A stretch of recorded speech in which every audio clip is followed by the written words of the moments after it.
Hey, welcome to the Herbert Dennard Show. I have with us Dr.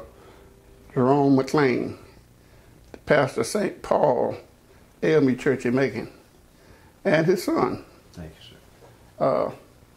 The Rev Christopher McClain. Thank you. Minister at the St. Paul A.M.E. Church. Yes, sir. And been preaching in Macon for how long? 9 years. 9 years. Yes, sir. Welcome. Thank you for being here. Okay. I've been knowing you, Dr. McClain, when you was down at St. Peter. Yes, sir. In Fort Valley. Fort Valley. Preaching a long time. Preaching.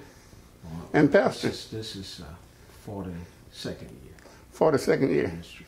And I remember when you was the president of Emmanuel Bible College. I'm still. Still president. And graduating ministers of the gospel. We have about 300 graduates at this time. Across the country. Across the country. Mm-hmm. How many churches have you pastored? In 42 years, I've pastored about 8. Oh, well, you've been at different churches for a length of time. Mm-hmm. Okay. I'm going to get with Reverend Christopher McClain in a minute, but right first I want to ask you, when your son started preaching at an early age, did he come to you and tell you, Dad, did you see his actions, or what happened? Well, Christopher, first of all, the Lord showed me Christopher when his mother was carrying him 6 months before he was even born, that the child would be a boy and that he would be a preacher. After he was born, 6 months after he was born, the Lord woke me up in a vision to go get him out of bed, and I did that and presented him to the Lord. And the Lord confirmed with me that he was a preacher. From that day on, something about preaching just attracted him. He would sit in front of the television, watch preachers all day if they were on television. He would preach to his little brother. We had a little potato cake box at the house. That was his pulpit. And he would preach all day playing church. So it's just something that was in him. How long was he preaching before he preached his first sermon at a church in his pulpit?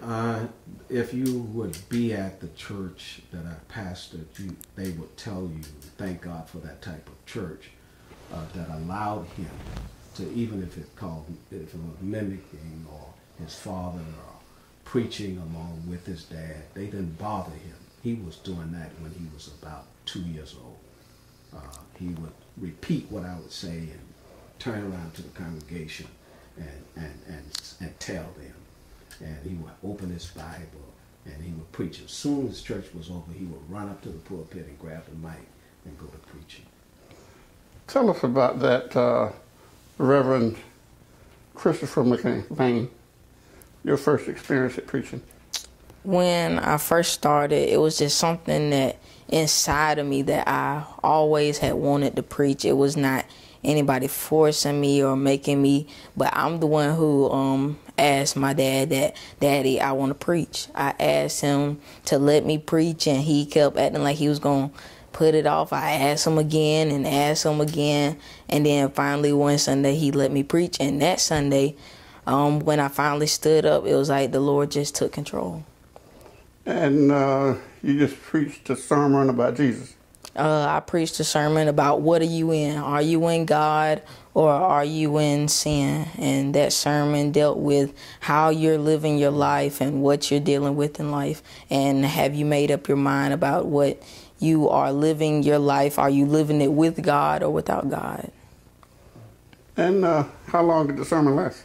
The sermon lasted about 15 to 20 minutes. That's something else. And he preached that sermon, mind you, out of a chair. He couldn't reach the podium. We put him in a chair And when the dry eye in the church, the children's choir, they were crying, people were shouting. It was a very emotional, moving experience. Okay, and how did the children respond to you afterwards?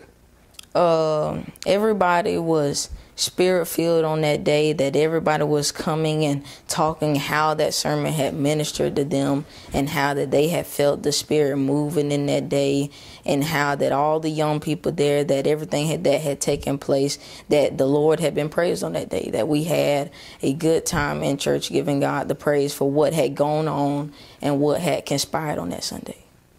And since you started preaching, about approximately how many sermons have you preached?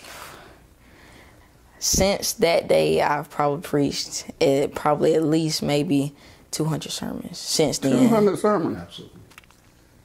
And you were spoken at, somebody said you was over at Union Baptist preaching. I was just at a revival at Union in October, 2-day revival. Yes, sir. And where do you get your sermons from? I study for myself.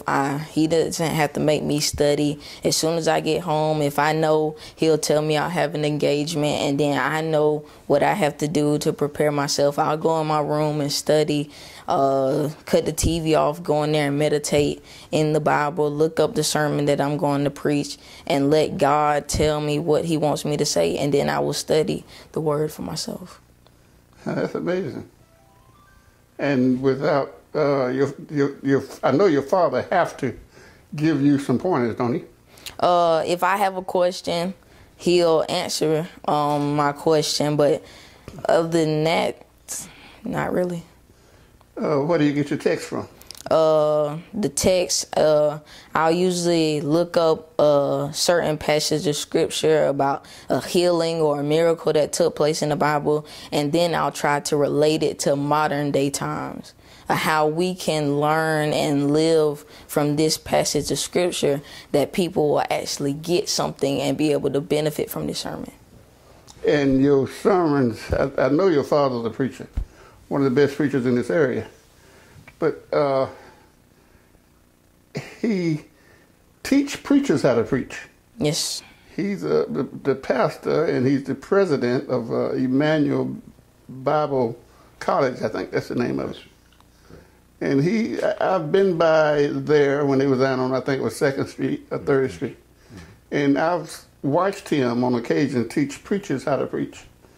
And the people that came out of there are good preachers. So I don't think there's nothing wrong with a person teaching somebody how to preach, rather than somebody getting up there, like I had somebody that said he was called to preach. And he walked around the church throwing dust around the church, said to get the evil people and the evil spirits out from around the church. And I watched that whole thing, and but different people have different ways they prepare for sermons. How do you teach them, Doctor, how to prepare themselves for a sermon? Preparation of sermon building. I'm just who I am, and that's biblical, scriptural, whether it's topical, whether you're going to allow God to speak to the issue today, whether it's the tragedy that just happened. What more can we say of the domestic violence and suicidal tendencies of taking a gun to oneself or even harming somebody else? That is an opportunity to speak to people for real issues. That's a problem that we are faced with now in our community that years ago was unheard of. We have to address that issue. We have to put that in the pulpit among our people, because people have a difficult time ciphering that. How can you have what you have with many people trying to strive to get there? And what does God say about this? What is God saying to our generation about this? You can make it fame and fortune, but somehow you've got to have the disciplines that goes along with life to be able to maintain your integrity and maintain your sense of balance.